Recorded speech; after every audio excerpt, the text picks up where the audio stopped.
বাংলাদেশের পর ছাত্র আন্দোলনে উত্তাল উপমহাদেশের আরেক দেশ পাকিস্তান।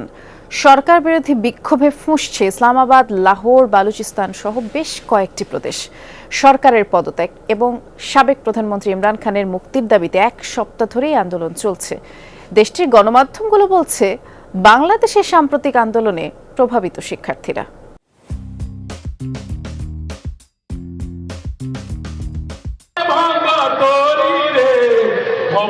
বাংলাদেশের ছাত্র আন্দোলনের ঢেউ যেন আছড়ে পড়েছে পাকিস্তানেও।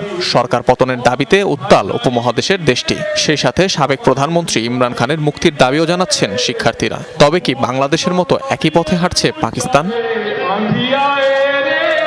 পাক গণমাধ্যমের দাবি, হাসিনা সরকারের পতন ঘটানো বাংলাদেশি ছাত্রদের আন্দোলনে অনেকটাই প্রভাবিত দেশটির শিক্ষার্থীরা। বাংলাদেশ থেকে জুগিয়েছেন বিক্ষোভের অনুপ্রেরণা।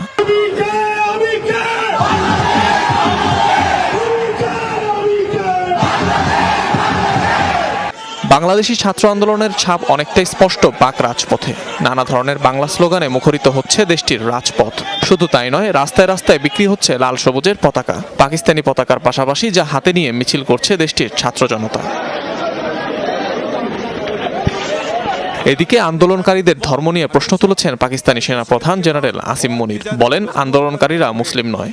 अगर तुम शरीयत इस्लाम को नहीं मानते, आईन पाकिस्तान को नहीं मानते, तो हम भी तुम्हें पाकिस्तानी नहीं मानते।